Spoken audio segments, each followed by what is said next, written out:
philanthropie dans son aspect plus transversal. La vie associative est beaucoup traitée de façon sectorielle, en fait, au travers de différentes politiques publiques, et dans ces politiques publiques, elle est assez fortement reconnue. En revanche, il y a une vraie difficulté pour les pouvoirs publics et pour les médias de la même façon, hein, à traiter de la vie associative dans son ensemble et à penser une politique de vie associative et un développement de la vie associative en dehors des politiques sectorielles. Et il nous semble que c'est un obstacle majeur, c'est un obstacle fort à son développement, en fait. C'est évidemment tout l'objet du mouvement associatif, hein, de travailler sur cette transversalité et de faire entendre l'importance que il y a évidemment des politiques sectorielles auxquelles des associations contribuent très fortement et sur lesquelles des mécènes vont agir, etc. Mais qu'il y a aussi des enjeux transversaux pour le développement de la vie associative qui doivent être traités. Et plus spécifiquement encore, peut-être côté philanthropie, enfin sur l'aspect vraiment philanthropie, dons, mécénat, etc., il me semble qu'une de nos problématiques, ça peut paraître paradoxal, mais c'est à la fois la multiplicité des interlocuteurs et en même temps la tentation d'une approche très fortement fiscale qui du coup passe à côté de la dimension sociétale du sujet.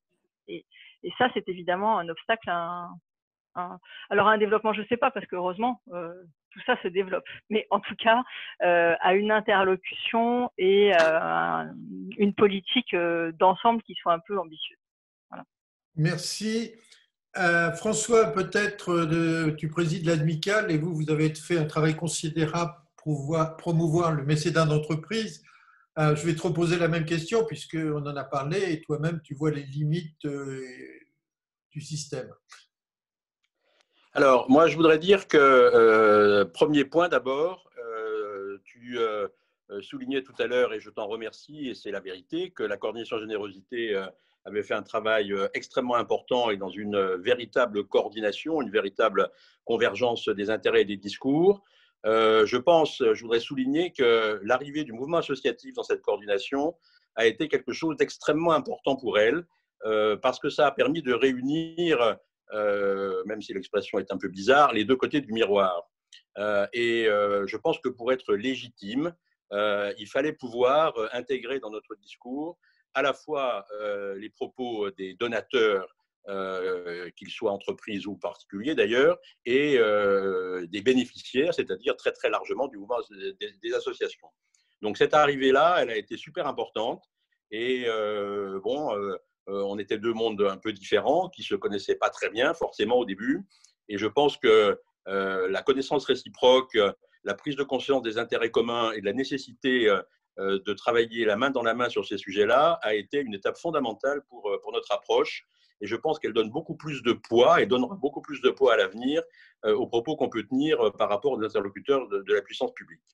Alors, pour revenir à ta question plus directement, le point majeur au départ, c'est que peut-être pas depuis toujours, donc pas depuis 40 ans, depuis que Jacques Rigaud a porté sur les fonds baptismaux le mécénat d'entreprise, mais enfin en tout cas depuis de longues années, le mécénat est confronté à des attaques qui viennent beaucoup de certains médias, pas tous, et notamment pas les médias locaux, régionaux, mais un certain nombre de médias nationaux, plus un certain nombre de politiques, d'universitaires, de professeurs d'économie ou de sociologie qui prennent des positions adverses contre le mécénat, et notamment contre le mécénat des grandes entreprises.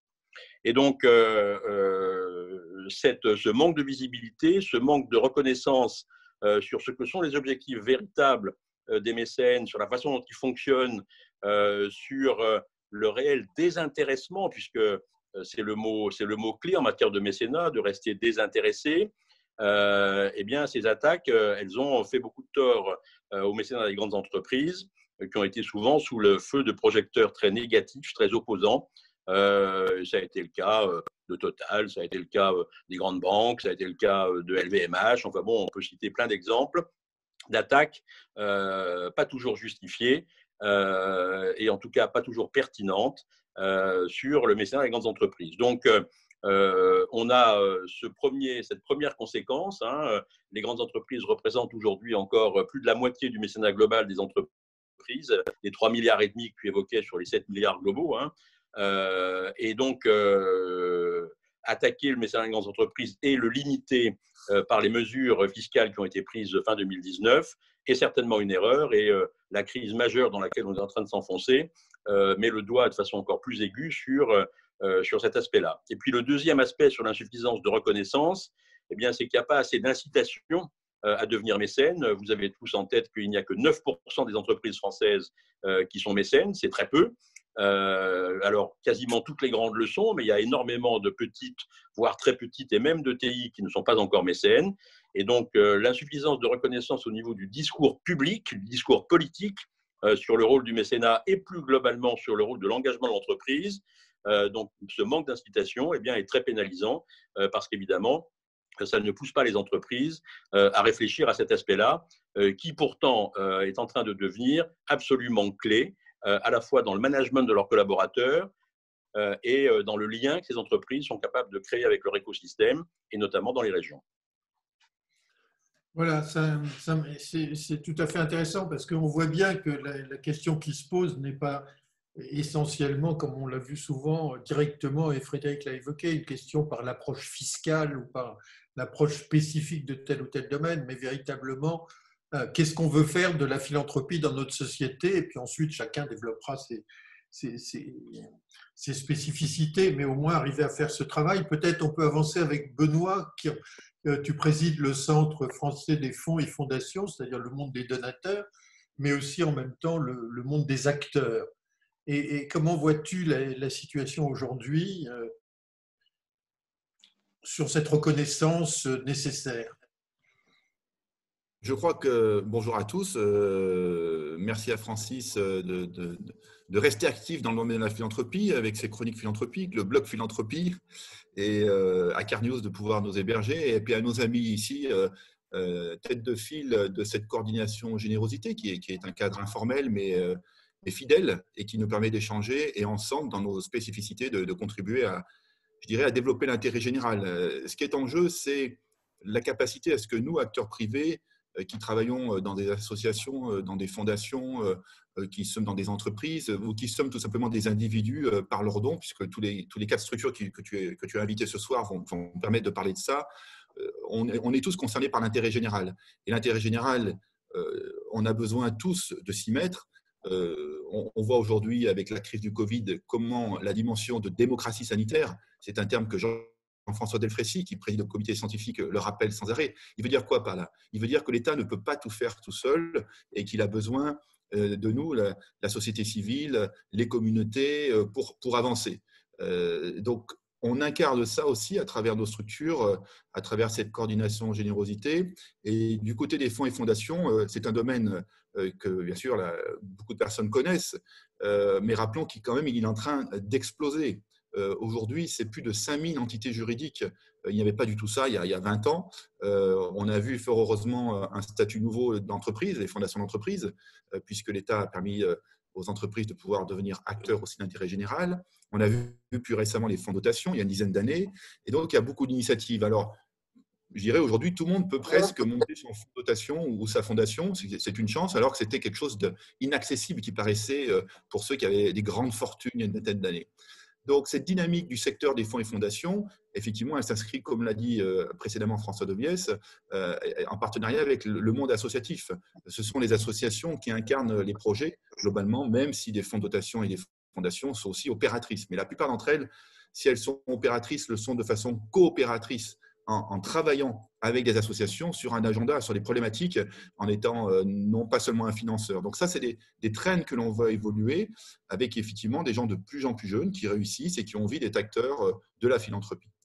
Après, je pense qu'aujourd'hui, on est là et tu nous rassembles, Francis, on voit ensemble qu'on peut aller plus loin, notamment dans cette capacité à influencer les pouvoirs publics, eux qui détiennent notre capacité d'intervention. C'est les pouvoirs publics qui nous octroient ou pas les moyens de faire de la défiscalisation, d'avoir des facilités fiscales pour encourager le don, je veux dire, qui permettent donc aux acteurs privés que nous sommes d'avoir les moyens d'agir dans l'intérêt général. Ça, je crois que il faut que nos concitoyens et que nous soyons porteurs de ça.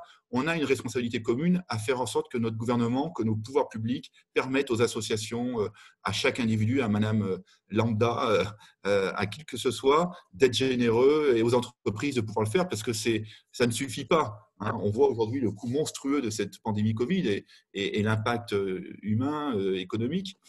Donc, on a à peser ensemble davantage, et ça, mes collègues ici, mes confrères le savent, j'en ai souvent parlé, de façon plus formelle, peut-être encore plus forte, parce qu'on peut obtenir plus, peut-être encore, de nos pouvoirs publics pour montrer que l'intérêt général, c'est bien sûr l'État, mais ce n'est pas uniquement l'État, c'est aussi les acteurs privés et que c'est mobile, ça évolue en fonction des circonstances, ça doit être souple. Et on a essuyé quand même un échec l'an dernier, un certain échec, hein, avec un article 50 de la loi de finances qui nous a gênés, comme le disait François Debiès, hein, qui visait d'ailleurs des grandes entreprises avec une réduction de leurs possibilités fiscales. Néanmoins, il y a aussi eu une réaction au printemps avec des encouragements, un État des pouvoirs publics qui sont attentifs, avec aussi, pour ne pas sous-estimer cet aspect-là, qui est à la jonction de notre monde d'intérêt général, qui est l'ESS, de l'économie sociale et solidaire. C'est pas la même chose, mais c'est pas loin. C'est une économie responsable et donc solidaire, comme le dit son nom. Ces mouvements-là sont très encourageants, de même que ces mouvements qui sont venus de la RSE dans les entreprises et qui vont au-delà aujourd'hui parce que c'est porté par des citoyens, des personnes qui travaillent dans l'entreprise et les jeunes générations qui ont besoin aussi de sens et de s'assurer qu'on préserve notre capital humain, économique et surtout environnemental. Merci, merci Benoît. Je crois que quand tu dis il faut obtenir plus des pouvoirs publics, je crois que le sujet, il n'est pas tout à fait de recevoir plus des pouvoirs publics, mais ça, Frédéric le sait bien parce qu'elle travaille toute la journée là-dessus, c'est de considérer qu'est-ce que la crise sociale aujourd'hui. La crise sociale aujourd'hui, c'est la pauvreté. Vous avez vu le rapport du Secours catholique ou pas encore, la pauvreté est qui est sorti ce matin, la pauvreté s'accroît de façon absolument extraordinaire. D'autre part, des études, j'avais publié une interview dans mon blog d'Alain Mergier, un sociologue qui a analysé la période du Covid. On voit bien qu'il n'y aura pas de sortie économique de la crise s'il n'y a pas dans le même temps une sortie sociale, une sortie de lien social et le fait que les gens soient concernés par ce qui se passe directement en fonction de leurs besoins. C'est-à-dire ce qu'il faut faire reconnaître par l'État, mais on va parler un petit peu plus loin, c'est déjà qu'il accepte de considérer qu'il ne pourra pas aller où vont toutes les associations, où vont partout, mais que donc on a un espace public où on appelait ça le tiers secteur avant, où il y a l'État, le privé et le monde de la philanthropie. Et il va falloir travailler là-dessus peut-être. Mais je vais donner la parole à Pierre pour terminer le premier tour de questions. Pierre, à toi, Pierre Siquier, donc tu présides France Générosité, qui est le syndicat des collecteurs de fonds, qui se bat un peu pour les collecteurs de fonds, mais qui se bat aussi beaucoup pour les donateurs et qui se bat surtout pour l'écosystème général. Pierre ? Oui, alors, visibilité, moi je vais être, parce qu'ils ont dit beaucoup de choses avant moi, donc je ne vais pas répéter, mais simplement, visibilité. Aujourd'hui, on est complètement handicapé par le fait que l'État, en face de nous, ce n'est pas un État, c'est plusieurs États. Regardez aujourd'hui, il y a un secrétariat d'État à l'ESS et un secrétariat d'État qui dépend de l'Éducation nationale et qui est en charge de la jeunesse et des sports. Et puis après, pour avoir un label reconnaissance d'utilité publique, on va au Conseil d'État. Puis après, pour les fonds de dotation, faut aller devant la préfecture. Enfin, excusez-moi le mot, mais c'est quand même un vrai foutoir, quoi. Et quand Pierre, tu veux une décision, il faut que tu ailles oui. chez Martel, à l'Élysée. J'ai oublié Bercy et le cabinet du Premier ministre et du Président de la République. Vous touillez tout ça et vous arrivez forcément à un discours qui n'est absolument pas homogène pour nous, parce qu'en plus, ils nous ont bien piégés, François et Benoît l'ont rappelé sur la partie fiscale, parce que ça fait 2 ans qu'on parle fiscalité et qu'on parle finalement peu d'autres choses. On y reviendra sûrement tout à l'heure, parce que c'est vrai qu'on était en réactivité fiscale et pas en promotion du secteur de la générosité ou de la philanthropie. Et ça, c'est un vrai débat. Hein. Et on gagnera le débat de la philanthropie en France que si nous sommes capables de montrer à quoi on sert et de montrer au pouvoir public en face de nous unis. Parce que franchement, le nombre de têtes de pont que nous avons en face de nous pour parler de la générosité ou de la philanthropie, c'est quelque chose d'invraisemblable. Donc, on en reparlera pour des propositions à faire peut-être à un futur président de la République. Je pense que c'est un des débats clés. Parce que quand on regarde l'analyse aujourd'hui des fonctions d'Olivia Grégoire et de Sarah El Haïry, il y a un mélange des genres qui est quand même assez réel, bon, et qu'il faudrait qu'on évite de cautionner dans le futur. Voilà ce que je voulais dire. Très bien. Alors peut-être une question un peu plus générale. Si vous vous projetez à 1 an, de quoi rêveriez-vous pour le secteur? Frédéric, peut-être, puisque tu as commencé en premier tout à l'heure. I have a dream. Ouais, alors à 1 an, c'est compliqué d'avoir un rêve là. Je ne sais pas où vous en êtes tous, mais. Bon, alors un rêve à 6 mois. Non, mais un rêve comment on pourrait être. Ouais.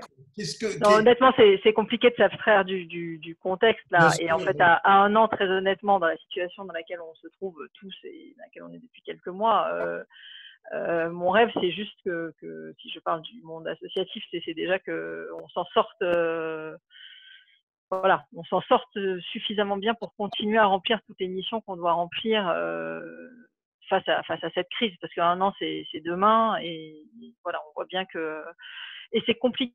Avoir une grande ambition politique, je le dis assez clairement, à l'heure actuelle, les pouvoirs publics en face de nous le disent, et c'est vrai, ils ne travaillent pas les questions de fond. Là, ils ne vont pas travailler les questions de fond d'ici les prochaines élections présidentielles. Donc, finalement, se projeter à 1 an, si on est dans la situation juste de notre écosystème, c'est réussir à trouver les moyens pour soutenir nos acteurs d'intérêt général pour qu'ils puissent continuer à remplir le mieux possible ces missions d'intérêt général pour accompagner l'ensemble de la société dans la crise qu'elle traverse. Politiquement parlant, dans la relation avec les pouvoirs publics, c'est réussir à avoir une certaine stabilité pour non pas pour construire, mais pour rester dans un environnement possible. Et puis pour nous collectivement, je dirais que c'est préparer la suite finalement. C'est ce qui fait écho à des choses qui ont pu être évoquées déjà sur le fait de continuer à travailler ensemble pour construire pour construire une vision partagée et être plus fort ensemble pour la suite. Mais ça, c'est pas à 1 an, c'est plus un horizon 2 ans à 3 ans, voire un peu plus.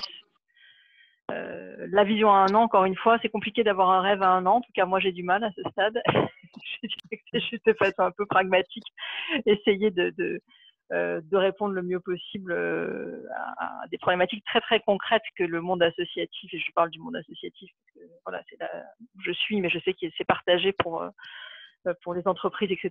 C'est réussir à faire front, en fait, et traverser cette période. C'est vrai qu'aujourd'hui, vous avez publié des chiffres, vous avez dit que la casse au niveau associatif était extrêmement importante, donc il faut savoir quand même qu'une association qui meurt, c'est des dizaines et dizaines de récipiendaires qui sont plus servis, si j'ose dire. Et en fait, oui, c'est 1000 lumières de la solidarité qui s'éteignent partout en France. C'est ça, et des activités de lien social, tout simplement, vraiment, même sans aller jusqu'aux bénéficiaires, qui sont évidemment indispensables, mais c'est juste cette animation. En fait, une préoccupation aujourd'hui, c'est comment on arrive à maintenir le lien bénévole et à animer ces communautés de bénévoles qui partout font vivre le lien social, en fait. Oui, ce lien social qui est en train d'en prendre un vieux coup, la cohésion sociale est abattue, et ça fait partie aussi probablement des discussions politiques dont tu parles, c'est-à-dire de montrer qu'on est un vrai, du moins que vous êtes un vrai acteur de la cohésion sociale, et aujourd'hui l'État devrait s'appuyer sur les associations et le monde de la philanthropie pour garder cette cohésion sociale. Mais vous pouvez intervenir, allez-y directement, François, vas-y, je te vois la bouche ouverte. Moi, je voudrais dire effectivement, depuis déjà un certain temps, depuis 2 ans que nous avons, comme le rappelait Pierre, multiplié les conversations avec la puissance publique à ces différents niveaux. Je commence à avoir un dada, pour ne pas dire une obsession. On parle de crise sanitaire, on parle de crise sociale, on parle de crise économique. Moi, je pense qu'aujourd'hui, la crise la plus grave que nous traversions, c'est la crise du politique. Je pense qu'on est confronté aujourd'hui à un échec du politique sous beaucoup d'angles, Alors, je ne jette la pierre à personne parce que les problèmes sont d'une immense complexité et le Covid, bien sûr, a débarqué. Personne ne savait comment réagir par rapport à ça et donc ça a rajouté une dimension de complexité supplémentaire. Mais il n'empêche quand même que quand on regarde l'état de la société française, quand on regarde les fractures qu'il peut y avoir, quand on regarde cet archipel constitué de myriades de communautés qui s'ignorent quand elles ne se tapent pas sur la gueule, eh bien, je pense que le vrai fond du problème de la société française, et là, je m'inscris dans la ligne exacte de ce que vient de dire Frédéric, eh bien, c'est une problématique de nature politique au sens grec du terme, et dont la plus belle illustration, c'est que dans le droit français et même dans le discours public français en général, la seule définition de l'intérêt général, elle apparaît dans le code de la fiscalité, ce qui est proprement surréaliste. Il n'y a aucune définition de l'intérêt général. Il n'y a pas de prise en compte suffisante de ce qu'est l'intérêt général, de ce qu'est l'intérêt du citoyen, puisque le politique, c'est la vie dans la cité, c'est le vivre ensemble dans la cité. Et aujourd'hui, ça n'existe simplement pas. Frédéric le rappelait à l'instant, les politiques disent on n'a pas le temps de s'occuper de ça. C'est ahurissant d'entendre ça. C'est quand même le point majeur. Et on ne sortira pas des fractures de la société française si on n'est pas foutu de se doter d'une vision sur la société qu'on a envie de construire. Et cette vision, elle ne peut se faire que dans la concertation. Ce n'est pas la voie autoritaire qui est celle qui a été choisie pour résoudre la crise sanitaire, et c'est d'ailleurs peut-être la seule aujourd'hui possible face à la crise sanitaire. Mais en tout cas, sur ce sujet-là, c'est la concertation, c'est l'ouverture du dialogue avec toutes les parties prenantes qui me paraît absolument indispensable. Et quand je dis les parties prenantes, eh bien, c'est l'addition de la puissance publique sous ses formes à la fois nationales et territoriales, et puis de ceux qui sont aujourd'hui les metteurs en œuvre de l'intérêt général sous différentes formes sur le terrain, c'est-à-dire à la fois les entreprises et les associations, qui sont aujourd'hui les structures qui encadrent et qui font vivre les personnes, alors que les grandes institutions françaises sont, enfin, et d'ailleurs en général, sont dans une crise majeure. Donc voilà, pour moi, mon rêve, depuis d'ailleurs plusieurs mois, j'avais appelé à un Grenelle de l'intérêt général, et je crois que c'est vraiment ça dont on a besoin. Je suis tout à fait d'accord avec Frédéric, ce n'est pas quelque chose qui peut se mettre en œuvre et avoir des effets à court terme, mais si on ne lance pas ce processus-là, eh bien, je pense qu'encore sur long et moyen terme, on ne sortira pas des ornières dans lesquelles on s'est enfoncé. Je voudrais rebondir sur le côté, évidemment, définition de l'intérêt général uniquement par Bercy, ce qui nous a vraiment choqués. Et quand on voit le poids de Bercy dans les discussions qu'on a eues, on a eu des expériences, je dirais, qui n'ont pas été très intéressantes d'ailleurs, c'est vrai. Mais il faut aussi, si on veut arriver à démontrer l'intérêt général, il faut aussi qu'on arrive à démontrer ce que nous faisons, nous. Or, la grande difficulté, ce que soulignait tout à l'heure Frédéric, je crois, c'est qu'on est très multisectoriel. Et le fait d'être multisectoriel, on passe chez nous, par exemple, de l'environnement, en passant par la protection des animaux, en passant par le médico-social, la santé, la recherche, etc. etc. Donc, ce n'est pas facile d'avoir une vision globalisante de l'ensemble de ces actions. Par contre, ce qu'on pourrait faire, et je pense qu'il faut s'atteler à ça, c'est de dire l'impact, c'est-à-dire à quoi on sert aujourd'hui. Parce que si vous prenez, si on demande à quelqu'un les restos du cœur, c'est facile, c'est monolithique, etc. Mais si vous demandez tout ce qu'on fait, nous tous, et ce que font les entreprises dans le mécénat, c'est très difficile, si on n'a pas des points de repère factuels, d'arriver à donner une opinion sur l'intérêt général. À quoi nous servons ? Est-ce que nous sommes capables de rentrer dans la société civile ? Oui, puisque on est dans la société civile et en plus le Covid a montré qu'on a été un des acteurs majeurs et qu'on continue aujourd'hui à être un des acteurs majeurs de la solidarité. Et bon, alors il y a des petites communications là-dessus, à droite, à gauche. Mais il n'y a pas le fait du secteur. Donc ça veut dire qu'il faut qu'on apprenne nous aussi à sortir ce qu'on fait et à dire à quoi on sert. Et je crois que c'est un élément que nous ne sommes pas très habitués à faire, honnêtement, parce que je vois le mal de nos adhérents en particulier à exprimer ce qu'ils font en matière d'impact, d'effet de levier, etc., etc. C'est pas facile. Donc, je pense qu'on a aussi un effort à faire. Après, c'est vrai que l'intérêt général, le débat sur l'intérêt général, il est pas facile à faire parce qu'on tombe vite dans le côté politique à la Piketty, hein, si je schématise, c'est-à-dire qui dit de toute façon c'est le rôle de l'État. Donc ça va pas être facile si on ouvre ce côté discours sur l'intérêt général. Voilà. Peut-être aussi. Là, je voudrais intervenir. Oui, vas-y, Benoît, vas-y, je t'en prie. Non, parce qu'effectivement, ça avait été un thème qu'on a choisi. Je pense qu'on doit aller. Je nous pose la question à nous collectivement, et je pense qu'on ne peut pas laisser la notion d'intérêt général qu'à l'État. L'État, bien sûr, est régalien en la matière, mais on doit le challenger, on doit le faire évoluer. C'est là, effectivement, où avec tout le réseau des associations, on doit faire remonter des données du terrain. Je vais prendre un exemple. Beaucoup de gens qui travaillent dans le domaine social le savent. Il y a des incohérences. On a un système qui est organisé, par exemple, sur des critères d'âge pour des jeunes en difficulté, etc., et pas assez suffisamment sur les personnes elles-mêmes. Les jeunes n'ont pas tous la même caractéristique quand ils ont 20 ans. Notre système social a besoin d'être réformé dans ces critères, dans ces datas, dans ces approches. Beaucoup d'associations sur le terrain le voient, le savent. Et donc, je pense que les fondations, notamment, vont devoir être un relais des associations pour aussi, j'évoquais tout à l'heure, Francis, tu m'as mal compris, je ne suis pas à demander des subventions à l'État, c'est pas ça, mais on doit peser sur les pouvoirs publics pour qu'ils nous donnent les capacités d'agir. Quand l'an dernier, on a un échec sur l'article 50, c'est des moyens qui nous sont en moins, qui sont enlevés pour l'intérêt général par les grandes entreprises. Et on doit être solidaire globalement, si demain ça touche le particulier ou ça touche d'autres choses. Donc, je crois qu'on va avoir ensemble aussi, on doit avoir ensemble aussi une capacité de plaidoyer, je dirais, économique dans notre capacité d'agir dans nos secteurs. C'est ce qu'on fait aujourd'hui, mais on a aussi un potentiel de développement sur le plaidoyer, sur les causes que nous voyons. Le point commun que nous avons aussi, en plus des aspects juridiques, fiscaux, etc., c'est que les entreprises mécènes, le donateur individuel, les fondations, les associations, on est confronté à un certain nombre de réalités dans la diversité. On peut les faire remonter au pouvoir public. Et c'est là qu'on va travailler l'intérêt général. Donc, je pense que l'intérêt général, on ne doit pas laisser à l'État. L'État, c'est nous aussi, on le sait. On doit être dans un dialogue. Chacun dans ses responsabilités, bien entendu. C'est au final… Mais c'est comme ça qu'on a une dynamique et qu'on a une démocratie, je dirais, vivante autour de ces questions-là.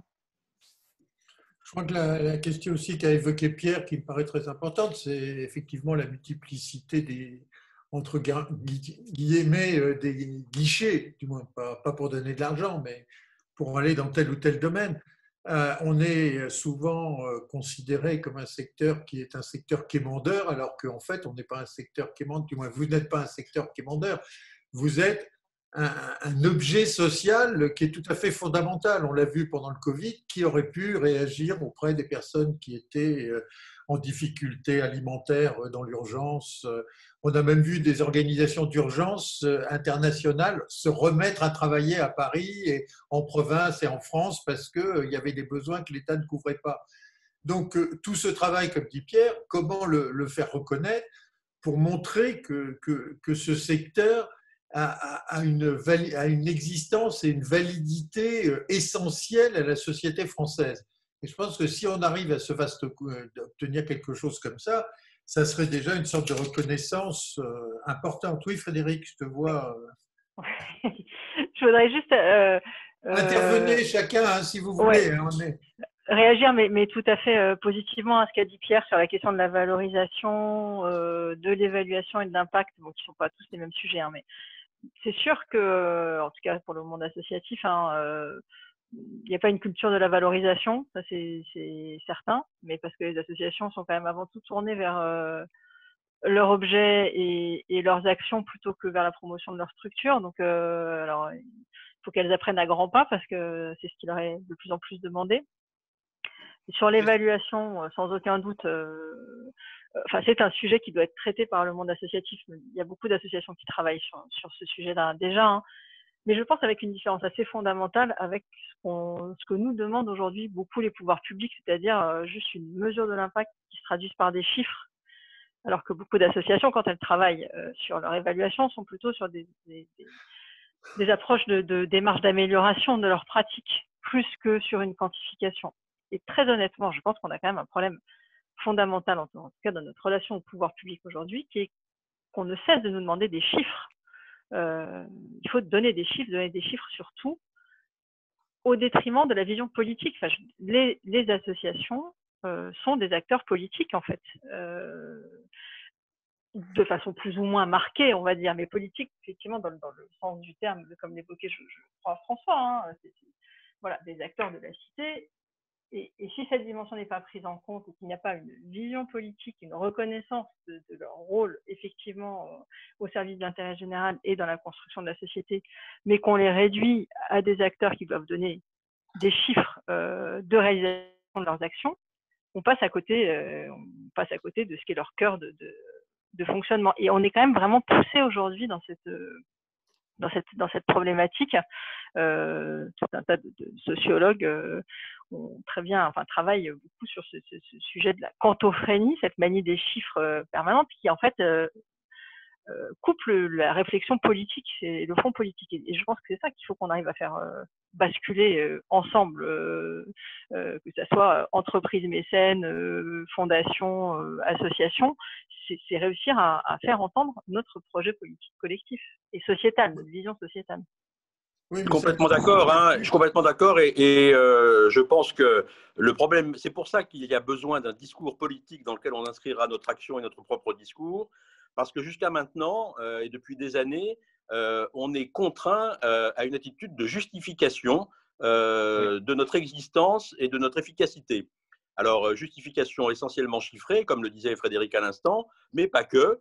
On met en place des contrôles, tout ce qui a été mis en place là maintenant sur les contreparties accordées aux mécènes, qui est une sorte d'usine à gaz ingérable dans beaucoup de cas, montre bien une attitude d'esprit qui est une attitude négative par essence. Et l'approche qu'il y a par rapport au mécénat des entreprises en particulier, un peu moins sur les donateurs, mais quand même, c'est une approche qui est née à Bercy, qui cherche simplement à trouver des possibilités de diminuer à terme ce qu'ils considèrent comme une dépense fiscale. Ils ne peuvent plus dire niche fiscale puisque le mot il est facile de s'y opposer. Une niche fiscale, c'est quelque chose, c'est un dispositif qui permet à son bénéficiaire de faire des économies. Le mécène ne fait aucune économie, il dépense plus que ce qu'il doit à l'État. Il doit 60 à l'État, il va mettre 100, donc il va rajouter 40 par rapport à sa dette envers l'État. Donc, ils ont été obligés d'admettre que ce n'était pas une niche fiscale, mais ils le considèrent toujours comme une dépense fiscale, dont beaucoup encore de tenants de l'opposition au mécénat considèrent qu'il ne sert à rien, qu'il est dépensé n'importe comment. Et donc, voilà, on est en permanence acculé à cette notion de justification. Et tant qu'on n'aura pas un véritable discours politique, c'est celui que j'évoquais tout à l'heure, dans lequel on puisse s'inscrire et qui donne une juste place au rôle de l'entreprise à côté des associations dans une approche collective pour bâtir des projets d'intérêt général, eh bien, je pense qu'on ne s'en sortira pas. Et donc, il y a besoin impérativement d'avoir une communication positive sur ces sujets. Alors, peut-être que la notion de Grenelle de l'intérêt général est trop vaste, qu'on n'y arrivera pas, mais en tout cas, avoir au moins une communication descendante au niveau de l'État qui donne la juste place à l'engagement des entreprises pour permettre au monde associatif de tourner dans de bonnes conditions. Je crois que pour revenir sur ce que dit Frédéric, je te passe la parole, Pierre, une seconde sur Frédéric. Ce qu'elle disait, c'est tout à fait juste. Et ce que dit aussi, c'est la question des chiffres. On demande toujours des chiffres. D'ailleurs, on a probablement plus à justifier les politiques associatives et de fondations qu'on mène que l'État justifie ses politiques lui-même. Mais par-delà des chiffres, il faut arriver à sortir de cette idée que ce n'est pas parce qu'on donnera 250 repas avec la somme qu'on nous a donnée que c'est l'évaluation juste. Ce que c'est qu'on a mis des gens ensemble, on a créé du lien social, vous avez redonné de l'espoir aux gens, vous avez refilé du boulot, et cette partie n'est jamais quantifiée. Et je crois que c'est, comme le dit, comme vous venez de le dire chacun, c'est sûrement un cœur de la bataille de montrer que l'évaluation, elle n'est pas que quantitative, mais elle est quantitative. Alors on nous balade en disant oui, mais vous dites ça pour vous justifier. Je crois que vous avez vraiment la capacité de montrer que dans des territoires totalement abandonnés, il y a des organisations qui ont recréé de la vie, qui ont recréé du lien. Et si on ne se bat pas sur ce lien social, on va au-devant de demain très grave, quoi. On laisse la place aux extrémistes, aux complotistes et autres. Je pense que c'est la mère des batailles que celle du lien social, et elle passe par des actions que vous menez tous, celles qu'on voit où on vous demande combien vous avez distribué de repas ou distribué de pipettes au laboratoire, mais elle passe aussi par le fait que vous avez mis des gens ensemble, que vous avez eu des approches transversales en plus des problèmes. Et ça, je crois que c'est important. Je m'excuse, Pierre, je t'ai coupé. Non, non, mais c'était pour rebondir sur l'aspect, je dirais, chiffre, et se placer juste une seconde sur le point de vue du donateur. Le donateur, et ça rejoint ce que tu viens de dire, le donateur, lui, il donne parce qu'il a ses tripes envers une cause. C'est-à-dire qu'il va donner pour l'environnement, ou il va donner pour les animaux, ou il va donner pour l'insertion. Bon, ça veut dire qu'il y a ce côté justement non mesurable, c'est-à-dire insertion dans la vie civile et capacité de catalyse de cette société civile. Ça, c'est un point. Le deuxième point, c'est que quand on fait nos études sur les donateurs, ils ont des exigences aujourd'hui. Et ces donateurs, ils vous disent dans les causes, dans l'appréciation des associations ou des fondations, c'est je donne de l'argent, mais moi je veux quand même savoir à quoi ça sert mon argent.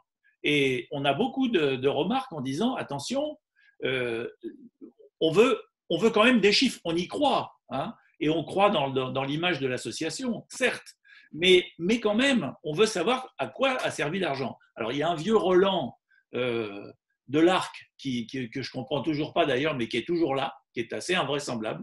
Moi, à chaque fois qu'on demande un truc, les gens ils vous disent, mais à l'Arc, bon, ça fait 25 ans. 1996. Oui, voilà. Bon, donc, mais c'est toujours présent à l'esprit. Donc, ça veut dire qu'il faut aussi qu'on justifie, et je suis d'accord qu'il ne faut pas retirer l'âme. Hein.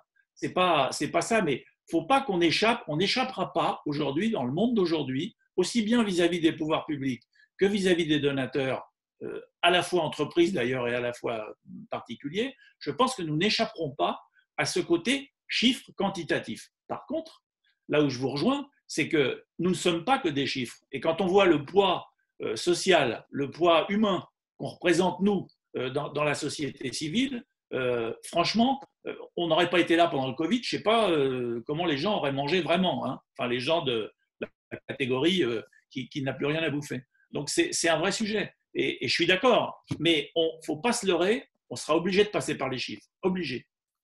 Mais on doit passer par des chiffres, on doit passer aussi par tous les mécanismes de confiance qu'on a mis en Oui, place avec exact. le comité de la charte, l'IDEAS sur le contrôle. Mais toutes ces choses-là, tu parlais de 96 de l'ARC, c'est des batailles qu'on a menées en nous. Les organisations les ont menées en elles-mêmes. Donc, j'ai vu dans une étude récente qu'il y avait une baisse de confiance envers les associations, mais je crois que la question de la transparence de la confiance, c'est une chose sur laquelle énormément de monde a travaillé. Vous avez tous fait des progrès absolument extraordinaires. Donc ça, il ne faut pas l'oublier. Tu as raison, les donateurs le demandent. Mais d'un autre côté, il faut vraiment qu'on arrive à passer à un stade au-dessus pour se montrer comme un objet social. Mais Francis, là, au sein de la coordination générosité, depuis quelques mois et avec une échéance premier trimestre 2021, nous travaillons à ce qu'on a appelé un référentiel de déontologie et d'éthique, qui est un peu un héritier de la charte d'Admical qui remonte à une douzaine d'années maintenant, de façon à poser disons des limites autour de la notion de mécénat de philanthropie.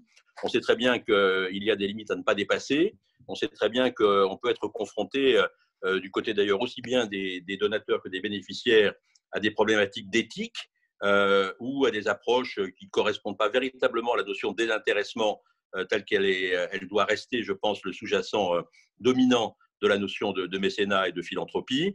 Donc, on travaille sur ce sujet-là et je pense que c'est extrêmement important.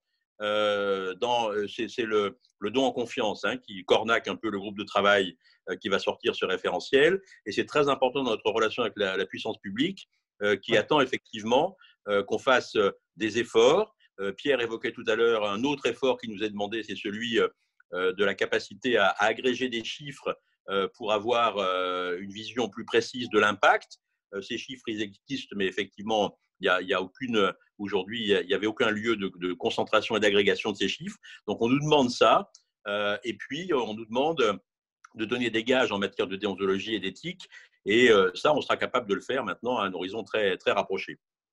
C'est encore plus important ce que tu dis par le fait qu'il y a les nouveaux modes de collecte du type cagnotte. Absolument. Donc, le côté transparence, il devient encore plus clé, surtout sur les populations plus jeunes. Donc, c'est vrai qu'il faut absolument et impérativement que l'aspect confiance et transparence soit toujours là. Mais je voudrais juste revenir sur le côté reconnaissance et tout ça. Moi, je pense qu'on n'a pas d'interlocuteur étatique aujourd'hui. On n'en a pas. On en a plusieurs. Et je pense que si on n'a pas un interlocuteur qui nous défende vis-à-vis du futur gouvernement ou du gouvernement, je pense qu'on sera moins efficace. Parce qu'on voit bien la dispersion de nos énergies diverses et variées à différents stades. Vous prenez le plan comptable, vous prenez la RGPD, vous prenez tout ça. On est quand même ballotté par X comment dirais-je, interlocuteurs qui ne nous aident pas. Et je pense que ça peut faire partie d'un des éléments je sais pas quoi, d'une charte présidentielle que nous présenterions un de ces jours. Le Grenelle dont parlait François. Alors justement, je vais rebondir là-dessus, puisqu'on a encore un petit peu de temps, il nous reste une dizaine, 10 minutes, un quart d'heure. Je voudrais qu'on rebondisse là-dessus. Attends, Francis, un tout petit mot avant que tu arrives à ce point-là, qui est un point un peu global, qui doit être la dernière partie de notre conversation. Moi, j'ai une préoccupation très, très, très, très sérieuse aujourd'hui sur le monde de la culture. On sait très bien le rôle que joue la culture dans une société, ce rôle d'intégrateur, ce rôle capable de créer un véritable ciment. C'est un facteur de lien à la culture qui est absolument déterminant dans la vie d'une société et qui est un outil formidable, évidemment, dans une société fracturée comme la nôtre. Et quand on voit le silence, et notamment dans le discours présidentiel, autour des problèmes auxquels est confronté le monde de la culture aujourd'hui, les bras vous en tombent littéralement. Et moi, je suis très inquiet sur l'avenir de ce secteur, qui est un secteur extrêmement vivant, qui a joué un rôle fondamental dans l'évolution de la société française et qui doit continuer à le jouer. Et aujourd'hui, eh bien, il est abandonné en rase campagne complètement. Et moi, cet aspect-là, dans cette vaste problématique politique que j'évoquais tout à l'heure, eh bien, c'est un point de crispation que je trouve absolument dingue. Alors, tout à fait, ça fait partie des abandons. Mais il va y avoir les élections présidentielles en 2022. À chaque fois, beaucoup d'organisations font des livres blancs, pour défendre leur secteur stricto sensu, c'est-à-dire plus de fiscalité, amélioration de ci et ça. Est-ce que on pourrait pas, est-ce qu'il ne serait pas possible que dans les 6 mois à venir, vous puissiez de façon assez formelle définir un groupe de travail avec 2 personnes de chacune de vos organisations pour travailler sur une sorte de plateforme de reconnaissance? Alors, il y a la charte d'engagement réciproque qui avait été faite par le gouvernement en 2001 à côté à l'époque du centenaire de la loi de 1901. Ça a été revalidé une seconde fois en 2014. Tout le monde au niveau de l'État, s'est allègrement assis dessus et ça a servi absolument à rien. Donc, j'en suis désolé parce qu'elle était bien faite, elle est bien complète, elle est très jolie, il y a tout ce qu'il faut dedans. Mais est-ce qu'on ne pourrait pas essayer de voir, de retravailler du moins sur un document que vous publieriez des questions que vous avez évoquées là, c'est-à-dire comment faire reconnaître ce secteur par une prochaine présidence comme étant un secteur majeur qui ne se fait pas trimballer ici et là, etc. Donc, je ne rentre pas dans les modalités que vous discuteriez éventuellement, mais je voulais savoir si ça vous paraîtrait possible d'envisager une sorte de… Je sais que vous travaillez toujours, mais vous avez souvent des préoccupations que vous devez traiter quotidiennement, donc ça prend beaucoup de temps. Est-ce que vous ne pouvez pas détacher 2 personnes par groupe, quitte à avoir d'autres experts qui vont joindre, mais essayer de se retrouver dans 6 mois, par exemple, dans cette formation pour savoir quels ont été les obstacles, quelles sont les difficultés, où est-ce qu'il faut dépasser.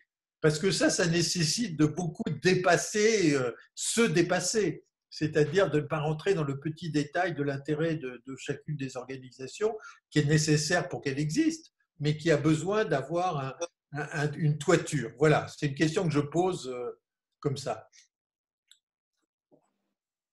Je me lance. Vas-y. Drôle, tu apparais sous mon nom, c'est bizarre. Bon. Ah oui, tiens, ça a changé. Jusque-là, j'étais moi, mais… Non, oui. Donc, tu soutiendras toutes mes paroles, Francis. Juste d'abord pour réagir sur la culture, effectivement, merci François d'avoir souligné ça. Le secteur de la culture, le secteur associatif de la culture est très clairement en grand danger et très peu soutenu. Ce sont beaucoup de toutes petites associations qui ont très peu de moyens, qui n'ont pas forcément accès aux aides. Et voilà, effectivement, ça promet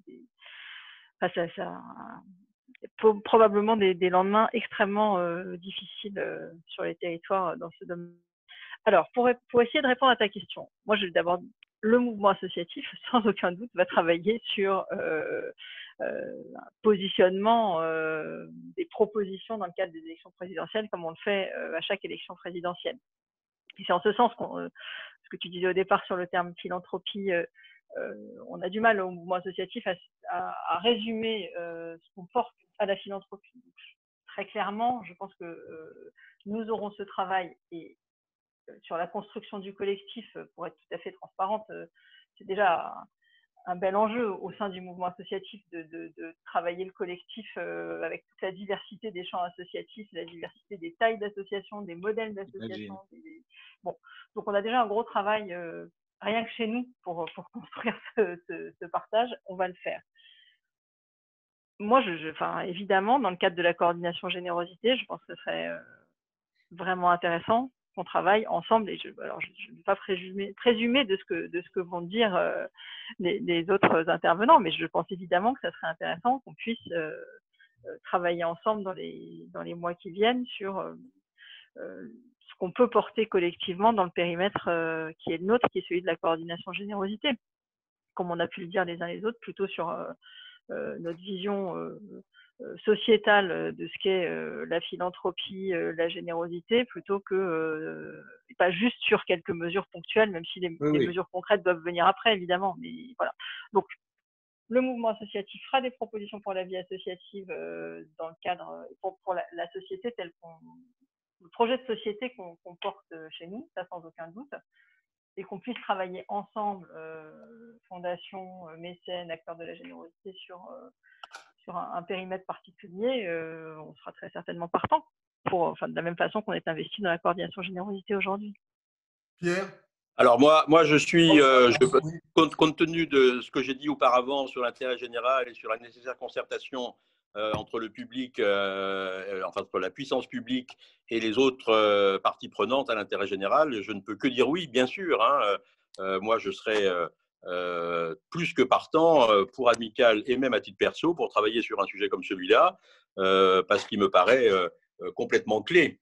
Et j'ajouterais simplement que par rapport à ce que vient de dire Frédéric, je pense que les deux projets, les deux travaux doivent se mener un peu côte à côte, parce qu'il me semble que le projet des acteurs de la générosité doit s'articuler autour du projet associatif, parce que malgré tout, les rouages de la structuration sociale à laquelle j'appelle pour l'avenir, c'est entre les mains du monde associatif. Et le monde de la générosité, il est là pour mettre de l'huile dans les rouages, apporter des moyens et permettre à ce monde associatif de fonctionner. Donc, il faut que les deux soient véritablement articulés. Oui, ce qui paraît logique, c'est que ce soit dans le prolongement de la coordination générosité qu'on pratique depuis 2 ans, là. Et je pense qu'on peut arriver à faire une position ou du moins une plateforme. J'aime bien le mot plateforme parce que ce sera peut-être plus ça qu'autre chose, plus qu'un livre blanc en tous les cas, mais de faire probablement une plateforme et que nous rentrions, c'est ce que tu disais François, dans une approche politique et pas que dans une approche de mesures.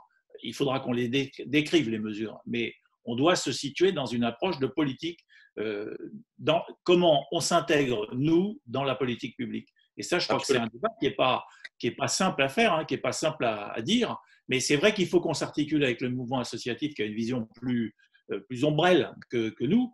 Mais on est un acteur clé de la politique, normalement, des politiques publiques. C'est vrai qu'il faut qu'on arrive à écrire ça et qu'on arrive à le présenter au candidat présidentiel. Ce qui nous laisse non pas 6 mois ou 1 an, comme le disait Francis, mais enfin, si, presque d'ailleurs. Ça fait 1 mois, 1 an, quoi, en gros. C'est ça. 1 an. Ouais. C'est ça. Oui. Benoît? Voilà, Benoît? Oui, ben, mes collègues le savent. Ça fait quelques années qu'on parle de ce sujet-là. Après, il faut voir sur quelle thématique. En tout cas, je crois qu'on peut saluer l'engagement de ces dernières années, cette mutualisation de connaissances partagées autour de sujets juridiques, fiscaux et autres d'appel. Cette pratique-là est assez récente quelque part. Cette coordination générosité est active depuis quelque temps. Ce n'était pas le cas il y a 10 ans, par exemple, ou même il y a 5 ans. Pas autant qu'aujourd'hui. Ça nous a, quelque part, de faire un front commun, ça nous rapproche. Après, effectivement, on peut aller plus loin et je dirais, on doit aller plus loin. On doit aller plus loin parce que chacune de nos structures porte quelque chose de spécifique. Nous le voyons, sinon il n'y aurait pas de raison d'être. Mais nous le savons tous, nous en avons parlé régulièrement, que nous avons quelque chose, nous appartenons à quelque chose de plus large, d'intérêt général, enfin, quelle que soit la dénomination que l'on peut mettre, mais qui fait que face au pouvoir public, qui nous concède ou pas une capacité d'agir, je ne vais pas parler de moyens, mais une capacité d'agir, nous devons peser davantage. Ça, c'est clair. C'est clair parce que cette division, parfois, enfin, ce n'est pas une division de fond, mais c'est une fait qu'un éclatement, une dispersion parfois, peut nous porter préjudice et ne pas peser fortement. Je vais dire quand même quelque chose qui montre le travail pour ceux qui nous écoutent et les générations à venir qui seront peut-être aux responsabilités, c'est que quand même l'an dernier, malgré les tribunes, les courriers envoyés de la coordination générosité de chacune de ces structures, on s'est retrouvé avec des députés qui n'ont pas voté, qui n'ont pas fait attention, qui nous disent « Ah, mais on n'a pas vu ». Donc moi, j'ai mesuré effectivement que pour nos parlementaires, ils sont envahis d'informations, envahis de demandes, il faut des réseaux, du lobbying, et en fait, on n'a pas été assez visible, et pourtant, on a fait beaucoup de choses. Donc, comment faut-il travailler pour peser davantage par rapport à des tas d'autres lobbying qui sont certainement plus forts, plus existants, ne serait-ce que vis-à-vis de nos parlementaires, parce que je parle des pouvoirs publics, mais il y a aussi, bien sûr, les parlementaires, députés, sénateurs, et ce sont des acteurs clés. Et souvent, alors eux-mêmes sont peut-être noyés par des tas de priorités, mais là-dessus, on a une responsabilité commune, et je suis, ils le savent, mes collègues, un convaincu et un partisan de cette démarche-là. Mais donc, moi, je prends bonne note de ça. En rebondissant dans ce que tu dis, ce n'est pas se faire octroyer par les pouvoirs publics, c'est faire reconnaître par le pouvoir public le rôle de 1 200 000 500 000 associations, 20 millions de bénévoles, et le rôle essentiel dans la société. Je veux dire, c'est des pouvoirs politiques qui sont autistes de ne pas voir que vous êtes des acteurs essentiels de la politique publique et il ferait mieux de s'appuyer sur vous comme partenaire et puis de dire, voilà, qu'est-ce que vous pouvez faire, vous allez vous occuper de ça et de ça et de ça et le reconnaître de façon officielle. Cette question du lâcher-prise par l'État français, mais depuis toujours, c'est une façon d'être, par rapport aux organismes intermédiaires est une chose qui pèse toujours dans la politique du pays. Oui, faites-vous, je dis vous parce que je suis plus dedans beaucoup, mais faites-vous reconnaître comme une entité, un acteur, comme le disait François, comme un être politique existant, comme un être social. Et là-dessus, après, on fera toutes les déclinaisons de savoir quelle disposition pour telle et telle chose. Mais je trouve ça quand je parlais de cécité, d'invisibilité, c'est plus de la cécité presque, de ne pas voir le rôle que vous avez, alors que je disais François, il n'est pas là, Philippe n'est pas là parce qu'on le demande à l'Élysée de venir pour parler de l'aide humanitaire qui va se passer dans l'Arménie. Donc on voit bien qu'il y a des endroits où on affirme l'autorité. Frédéric, elle le sait très bien, partout où il travaille, il y a des endroits où, de toute façon, si ce n'est pas l'État, au moins les collectivités locales reconnaissent le rôle indispensable. Et donc, ayons une vision territoriale, une vision périphérique, une vision des des acteurs locaux qui répondent à des questions de société. Vous êtes les acteurs qui répondaient de façon pratique aux problèmes de la société, qui sont des problèmes en même temps culturels, alimentaires, etc., mais aussi aux problèmes, dont on a dit, du lien social. Donc, il faut s'affirmer comme tel, et peut-être que votre plateforme, si vous arrivez à travailler dessus, ça serait formidable, quoi. Quand on a affaire à des gens qui se pensent détenteurs de la vérité révélée, c'est difficile.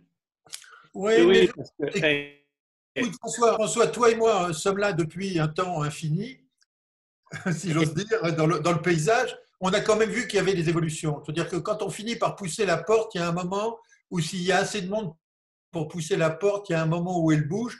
Pas toujours pour les bonnes raisons d'ailleurs, mais elle finit par bouger. Et je crois que cette bataille, ça va être vraiment la bataille des années à venir, cette visibilité, reconnaissance.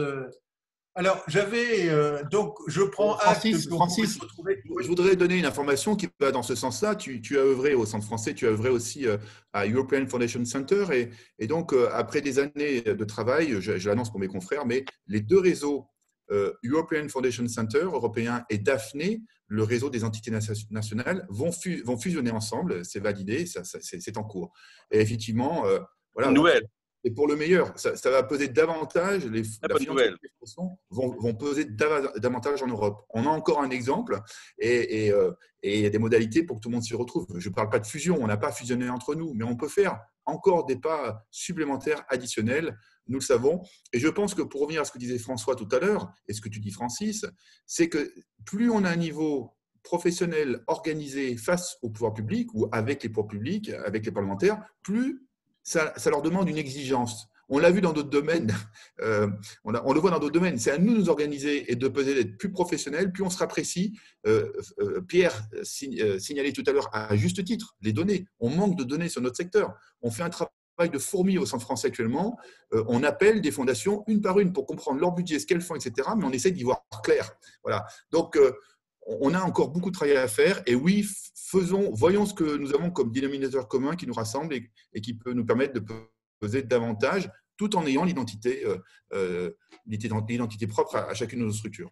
On va peut-être passer à quelques questions qui arrivent ici et là. Il y en a une d'ailleurs que je vais reprendre moi-même, et puis ensuite, si Guillaume qui est derrière la machine et qui voit tout. Moi, je n'ai pas le temps de vous regarder en même temps de tout lire, mais il y a Jean-Marie Destrey qui demande est-ce que Sarah El Harim n'est pas une véritable alliée? Si, oui. Si. Ah oui, ça, il n'y a aucun doute. Après ça, il y a la question effectivement de l'organisation, de la structuration en interne et de la non-transversalité, plus le partage de responsabilités avec Olivier Grégoire, etc., donc tous les problèmes qui ont été évoqués précédemment. Mais oui, c'est une alliée, mais c'est une alliée qui n'a pas été suffisante pour empêcher le coup de marteau sur le mécénat des grandes entreprises l'année dernière. Non, mais c'est parce que, et ça, c'est aussi le paysage politique d'aujourd'hui avec une majorité qui vote comme le veut le cabinet de Macron. Hein. Je veux dire, faut être clair là-dessus. Hein. Bah ouais, c'est ça. Parce que Sarah El Haïry, c'est une alliée indiscutable. C'est quelqu'un qui nous connaît bien, qui connaît bien le secteur, qui voudrait aller plus loin, mais qui, dans un certain système, en particulier quand elle était députée, elle n'avait pas autant de pouvoir même qu'aujourd'hui, mais même aujourd'hui, elle est un peu coincée. Donc absolument. Ça veut dire qu'il faut jouer cette affaire. On a quelques points d'appui, mais on n'a pas que des appuis. Peut-être qu'il y a une chose qui est frappante aussi. Les deux femmes dont tu parles, les deux députées, elles ont fait un travail formidable sur la réforme des fondations, mais il est sorti un certain nombre de mesures. Et ce qui est frappant, c'est que c'est des mesures, mais ce n'est pas une politique. Ah non, bien sûr. Voilà. Et donc, on en est toujours là. C'est-à-dire qu'elles peuvent défendre tel ou tel point, mais il n'y a aucun endroit où on peut défendre une politique, ou en tout cas, on n'a pas encore mis en place les alliances nécessaires pour le faire. Bah, c'est ce que je disais au début. Hein. Oui. Guillaume, tu as des questions? Voilà, je voulais tous vous remercier pour ce webinaire. Xavier Gay de l'agence Limite qui accompagne aussi la production de ce blog a noté quelques questions des internautes pendant toute la durée du webinaire et il va vous les proposer. Effectivement, et donc une première on a beaucoup parlé effectivement de la question des chiffres qui étaient demandés au secteur et une question porte sur l'analyse du risque des associations pour l'économie si ces moyens étaient indisponibles. Et donc, quel coût économique pour les compenser? Est-ce qu'il existe une valorisation finalement dans le secteur? Et une question qui est un peu le prolongement, qui est celle du lobbying des associations pour se voir reconnues en termes économiques et politiques, bien sûr, mais toujours sur la question du poids économique des associations. Qui répond à ça, Pierre? J'imagine que c'est pas mal pour moi quand même. Voilà, Frédéric, vas-y, c'est toi. Sur la reconnaissance du rôle politique et économique des associations. Bon, c'est l'objet du mouvement associatif, hein. Donc on n'en fait certainement pas assez, il n'y a pas de doute, on fait tout ce qu'on peut, mais on n'arrive certainement pas complètement à réaliser nos objectifs. Enfin, le mouvement associatif a été créé pour ça, par les coordinations associatives. Et aujourd'hui animé par l'ensemble de ses membres, coordination, groupement, un certain nombre de fédérations. C'est bien pour faire reconnaître tout le rôle politique, économique, l'apport sociétal de la vie associative que le mouvement associatif travaille aux côtés avec ses membres. Progrès sur la coordination du monde associatif ces dernières années ont été formidables en progression. Je te remercie Francis. En tout cas, on essaye de se mobiliser pour, mais on a encore beaucoup de chemin. Et évidemment, plus on est aidé et accompagné pour ça par tous nos partenaires, mieux c'est. Et je pense effectivement qu'il y a… En fait, je pense que déjà, le fait que les associations elles-mêmes se pensent comme un ensemble est finalement quelque chose de relativement nouveau. Parce que les associations se pensent d'abord par leur cause, en fait, et par leur champ d'activité, avant de se penser de façon transversale comme un ensemble associatif. Et cette question-là, elle a beaucoup progressé, elle ne cesse de progresser, le mouvement associatif la porte. Voilà, mais on a encore évidemment du boulot et effectivement, on n'est pas aidé par le fait que les choses soient organisées de façon très sectorielle. Vous aurez bien noté qu'il n'y a pas de portefeuille vie associative en fait dans le gouvernement. Il y a un secrétariat d'État à la jeunesse et à l'engagement. L'engagement, c'est beaucoup la vie associative, mais voilà. Il y a un secrétariat d'État à l'ESS, mais l'intitulé vie associative à ce stade n'apparaît pas malgré toutes nos insistances. Et après, sur la première question sur l'évaluation des coûts, enfin si je comprends bien, c'est de la question des coûts évités en fait. Est-ce qu'on est capable d'évaluer des coûts évités par l'action associative, tout ce que l'action associative prend en charge et qui coûterait plus cher à la société si elle ne le faisait pas. C'est fait par certains acteurs, c'est fait dans certains secteurs de façon ponctuelle, mais ça n'est pas fait de façon globale. Et évidemment, ce serait très certainement extrêmement impressionnant, mais je pense que c'est extrêmement compliqué à faire. Gabriel Attal avait cette ambition à un moment, mais qu'il n'a jamais vraiment lancé. Ça pourrait être un travail, enfin, il faut que la puissance publique y travaille avec nous, évidemment. Ça ne peut pas se faire acteur par acteur au regard de la diversité de champs couverts. Voilà.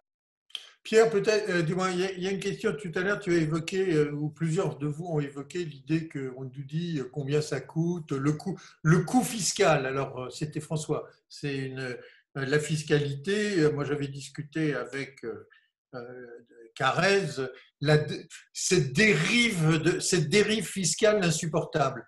En fait, la question qu'on peut faire, c'est plutôt d'inverser la chose.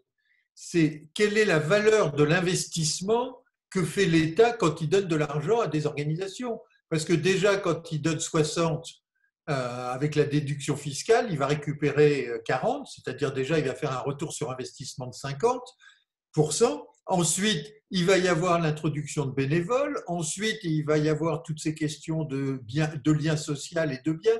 Donc, il faut essayer d'apporter aussi cette notion de l'État qui est un investisseur social et pas seulement un dépenseur un peu olé olé de subventions de fiscalité.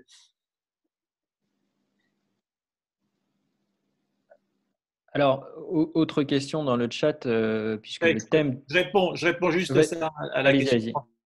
Pardon. C'est que c'est un élément clé, cette histoire de coûts évités et d'effet de levier de la générosité. Je pense que si nous arrivons à démontrer ça, enfin, on ne pourra pas le démontrer sur l'ensemble de tout le secteur, mais si on arrive à démontrer un certain nombre de choses là-dessus, c'est vrai qu'on réinverse, et je crois que tu as raison, c'est que notre problème, c'est que jusqu'à présent, on a déjà eu du mal à les empêcher de parler de niche fiscale, mais de coût fiscal. Déjà, ça a été, on a mis 3 ans, hein. Enfin, on y est à peu près arrivé aujourd'hui. Il faut qu'on bascule dans le côté, effectivement, effet de levier et coût évité. Parce que ça, c'est fondamental. C'est est-ce qu'on est capable de dire, et vous prenez, je crois que les Restos du Cœur, d'ailleurs, on fait une étude très précise là-dessus, sur le coût de la générosité publique, l'investissement générosité publique et l'effet levier et les coûts évités par l'État là-dedans. Je crois que si on est capable de faire ça dans beaucoup d'endroits, on aura déjà démontré beaucoup de choses. Xavier, d'autres questions? Oui, le thème de ce soir, c'est comment rendre plus visible la philanthropie. Il y avait une question qui était le pourquoi. Pourquoi rendre visible, pourquoi c'est un enjeu essentiel pour le secteur? J'ai répondu à cette question. Je pense que c'est très important parce que ça a des conséquences significatives sur le potentiel engagement mécénal des entreprises. Les caméras, François, s'il te plaît. Pardon. Les grandes entreprises sont sous une opprobre qui laisse à penser que le mécénat des grandes entreprises, il est sale par nature, alors que celui des plus petites serait plus propre et plus sain. Et puis, il n'y a pas de discours global venant de la puissance publique, qu'elle soit nationale ou territoriale, sur la nécessité d'un engagement plus important des entreprises. Il n'y a que 9% de mécènes aujourd'hui, c'est quand même très peu. Il y a 91% des entreprises françaises qui ne font pas de mécénat. Donc, la conséquence de cette insuffisance de visibilité, elle se lie très directement dans un niveau d'engagement qui est très loin de ce qui pourrait être. Oui, moi, je voudrais ajouter sur le plan donateur. C'est vrai que vous savez tous que le profil des donateurs vieillit, par définition, et que si on n'est pas capable de démontrer aux jeunes, aux plus jeunes, que la générosité est quelque chose qui est efficace et à la fois très humain, eh bien, on aura du mal. Et si on n'est pas visible, on ne pourra pas le faire. C'est une condition très importante. Mais je crois même, pour rajouter, Pierre, à ce que tu dis, il y a beaucoup de discussions quand il y a des gens qui ont beaucoup d'argent qui donnent. On leur dit ils se font plaisir, etc. Je crois que tant que le secteur lui-même n'est pas reconnu, s'il est bien reconnu, il deviendra naturel de donner. Et c'est pareil pour les entreprises. Et la question ne se posera pas, mais aujourd'hui, elle se pose parce qu'on n'est pas comme en Grande-Bretagne, par exemple. En Angleterre, la question de la philanthropie, elle est inscrite génétiquement depuis des centaines d'années. Donc, il est normal que les gens donnent. Chez nous, ça a été une bataille de 40 ans, de 50 ans là-dessus. Parce que notre culture n'est pas la même, mais rappelez-vous ce qui s'est passé au moment de Notre-Dame l'année dernière, où le lendemain de ces dons très importants qui avaient été amenés par un mouvement d'émotion véritable, il y a eu un article de Mediapart qui s'intitulait « Une nouvelle fois, les riches se donnent le beau rôle ». Ouais. C'est complètement dingue, des choses comme ça. C'est complètement dingue. C'est vrai. Donc, c'est un sujet qui est assez sensible, mais qui, si on arrive à faire valoir quel est le rôle de la philanthropie, ça deviendra plus naturel. Xavier, il est 45, on a encore peut-être une ou deux questions. Oui, tout à fait. Alors, une question en lien avec la proposition qui était faite finalement de plateforme unique et la crainte que le résultat de ce travail se heurte malgré tout à la multiplicité des guichets précédemment évoqués. Oui, mais ça… Alors, ça, je peux dire quand même une chose, c'est que parmi les demandes que nous avons faites, c'était au tout premier contact avec nos interlocuteurs publics, Admical l'avait fait, mais ça a été repris d'une façon plus globale par l'ensemble de la coordination de générosité. On a demandé la création d'une instance qui soit une instance transversale en charge de ces questions de mécénat et de philanthropie. Et quand je dis transversale, c'est-à-dire une instance qui soit rattachée au Premier ministre pour échapper justement à cette approche en silo qui est celle à laquelle on se heurte aujourd'hui et qui donne d'ailleurs de fait un pouvoir à Bercy complètement anormal. Tout à fait. Comme le Charity Commission, Pierre. Oui, bien sûr, mais c'est sûr que si on n'a pas un organisme ou un organe ou je sais pas quoi, un haut commissariat qui nous regroupe, je pense que nous n'échapperons pas à cette difficulté d'aujourd'hui. Et d'autant plus que je pense qu'il faut qu'on arrive à ce qu'on ne soit pas avec Bercy tout seul devant le nez. Parce que tous nos problèmes sont interministériels. Et on le voit bien. moi, je me suis rendu compte de ça depuis que je suis là. C'est vrai qu'il n'y a pas un problème qui n'est pas interministériel. Or, aujourd'hui, ces problèmes interministériels deviennent un problème Bercy. Et ça, la façon d'échapper à ça, effectivement, c'est de faire un organisme multipartite qui serait là. Après, on sait très bien, pour l'avoir posé la question à haut niveau, qu'ils étaient complètement contre aujourd'hui, hein, faut le savoir, que jusqu'à présent, ils n'étaient pas d'accord avec ce que proposaient El Haïry et Mouchou. Hein. Donc, ça ne s'est pas fait. Et ça m'étonnerait que ça se fasse avant la présidentielle. Mais par contre, qu'on propose ça pour la présidentielle, ça me paraît intéressant, oui. Parce que Bercy est contre. Bercy est contre, et donc ils freinent de tout leur poids. Mais effectivement, il faut qu'on arrive à passer outre, quoi. Ouais.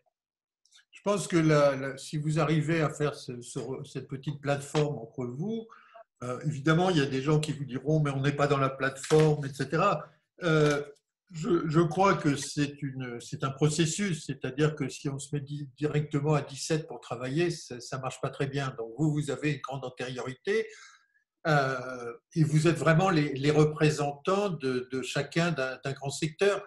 Je sais que dans la coordination, vous avez travaillé aux différents moments où on a eu besoin d'appui avec l'IDAF, avec l'Association française des fundraisers, avec l'IDEAS, avec le don en confiance. Mais c'est les plus entreprises sur la cité aussi. apporte des compétences au secteur ou des réassurances. Moi, je vous ai invité, vous, parce que vous êtes vraiment, sans les mettre en question, ce n'est pas le sujet, vous êtes vraiment les représentants de l'ensemble des secteurs au point de vue de votre représentation et de vos statuts. Et je crois que si vous arrivez en quelques mois à produire déjà un travail, ensuite chacun pourra s'y référer et puis on verra ce qu'on fait. Mais voilà. Frédéric, encore un mot peut-être. Ce que je vais faire, c'est que je vais demander à Xavier s'il y a encore une question et puis après, peut-être, je ferai un dernier tour de table où chacun donnera son close-up de l'affaire. Alors, effectivement, deux ou trois questions dans le chat qui tournaient tout autour du même point, celui de l'articulation entre effectivement le secteur de la philanthropie et le monde de l'ESS. Il y a déjà eu une réponse de Frédéric dans le chat, mais voilà, si vous souhaitez revenir sur ce point-là. Oui. Moi, je peux en parler pour les entreprises, hein, parce que je pense qu'effectivement, le mécénat a été depuis 40 ans l'outil dominant de l'intervention, de l'engagement des entreprises. Aujourd'hui, enfin, il y a déjà quelques années, mais enfin aujourd'hui plus que jamais, ça n'est plus un outil unique. Ça restera un outil très important et qui a de grandes qualités en matière d'innovation, en matière de création de liens, etc. Mais aujourd'hui, on voit beaucoup d'autres initiatives apparaître. Les entreprises à mission, les entreprises à impact, des nouveaux modes de financement qui sont nécessaires. Enfin bon, il y a beaucoup d'initiatives nouvelles dans lesquelles peut prendre forme l'engagement des entreprises et il est indispensable d'avoir une approche un peu holistique de l'ensemble de ces sujets de façon à ce que les entreprises puissent jouer de toutes leurs cartes au profit de la société et de l'intérêt général. Alors moi, je voudrais ajouter là-dessus qu'il y a une ligne qui n'est pas, enfin, qui est assez claire, hein. C'est que intérêt général, nous sommes les fondations et les associations sont dans l'intérêt général parce que nous n'avons pas d'actionnaires et que nous, on est dans une position face aux ressources qui est très claire. Nous ne distribuons pas de dividendes. Or, la position de l'ESS là-dessus est toujours la même puisque de toute façon, ce sont des entreprises et ces entreprises font des profits et ces profits sont distribuables à toutes les parties prenantes, y compris aux actionnaires. Donc, c'est pour ça que nous, on est très vigilants sur l'aspect ESS, hein, qu'il y ait une bonne ligne bien claire. On n'est pas contre l'ESS, au contraire. Moi, j'ai travaillé beaucoup avec l'ESS dans ma vie. Mais je veux dire, là, il faut quand même qu'on soit absolument clair sur l'intérêt général et l'actionnariat. Ce n'est pas pareil. Donc, il faut une ligne de démarcation, c'est sûr. Oui, voilà. Frédéric, ça, évidemment, on va opiner du chef. Oui, mais en même temps, peut-être apporter quand même quelques nuances à ce que dit Pierre, parce que alors dans la nouvelle dénomination du secrétariat d'État qui est économie sociale et solidaire et responsable, elle inclut effectivement les entreprises à mission, entreprises à impact, etc., qui peuvent être des entreprises capitalistiques classiques, je dirais, à partir du moment où elles se dotent d'une mission. Bon. Mais l'ESS statutaire, on va dire, telle qu'elle est fixée par la loi de 2014, c'est quand même très majoritairement des associations. et des fondations. Et à côté de ça, des coopératives, des mutuelles. Mais voilà, en tout cas, des structures qui partagent le fait que ce ne sont pas des structures capitalistiques, qu'elles sont pour un grand nombre d'entre elles à but non lucratif, mais en tout cas pour toutes avec une référence au principe de l'économie sociale et solidaire en termes de gouvernance démocratique, de partage des bénéfices, etc. Alors avec les entrepreneurs sociaux, mais qui la catégorie des entreprises à lucrativité limitée, mais qui sont à lucrativité limitée et qui donc remettent une grande partie de leurs bénéfices en partage. Voilà, tout ça pour dire que nous, on est assez clair au mouvement associatif, hein, on est partie prenante de SS France, les associations, pour une part d'entre elles, s'intègrent dans l'économie sociale et solidaire. Donc évidemment qu'il faut qu'on construise des discours communs. Tout ça fait des écosystèmes extrêmement complexes, hein, avec encore une fois un monde associatif d'une très grande diversité, des non-employeuses très majoritairement, des employeuses avec aussi une grande diversité de modèles qui sont dans l'ESS, pas dans l'ESS, la philanthropie, des entreprises mécènes, c'est évidemment une partie prenante de l'ensemble. Donc il faut mettre ensemble tous ces écosystèmes pour porter notre voix collective. Ce n'est pas complètement simple, mais on y travaille tous. Bon. Alors, pour terminer, là, puisqu'on va clore, d'abord, je voulais vous remercier d'avoir participé à ça. Je vois que, vous voyez, il y avait 75 participants, il y en a toujours 68, donc l'intérêt est quand même assez important. On reste sur l'idée, si vous voulez bien, que vous allez vous mettre à travailler sur un sujet, et sur le sujet dont on a parlé, et que peut-être dans quelques mois, on pourra revenir ici pour faire un état des lieux.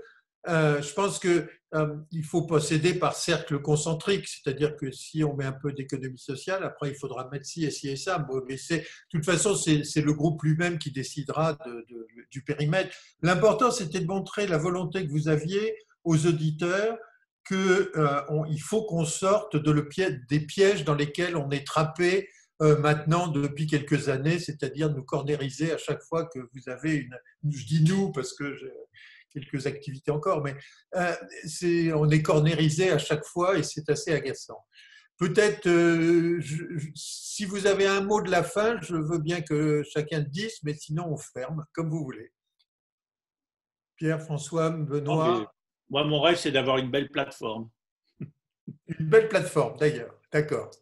Moi, je pense que l'engagement des entreprises est plus important que jamais et que donc il y a la nécessité de faire passer le message qu'on ne se sortira encore une fois des ornières actuelles que par la mise en œuvre de toutes les ressources dans une approche collective avec un rôle reconnu du monde de l'entreprise à côté du monde associatif pour travailler à un meilleur demain. Benoît? Moi, je dirais que c'est en plus de ce que nous faisons déjà ensemble, à savoir sur un travail juridique, fiscal et autres, on puisse développer ensemble cette capacité à peser en forme de plaidoyer thématique, cette thématique venant de nos membres, associatifs, fondations, entreprises, auprès des pouvoirs publics et de nos parlementaires, parce que nous avons beaucoup de connaissances aussi. Il y a l'aspect, ce qu'on disait en début de réunion, montrer le travail qui est fait, les actions conduites, mais ces actions, elles conduisent à des évaluations de plus en plus d'impact, d'analyse.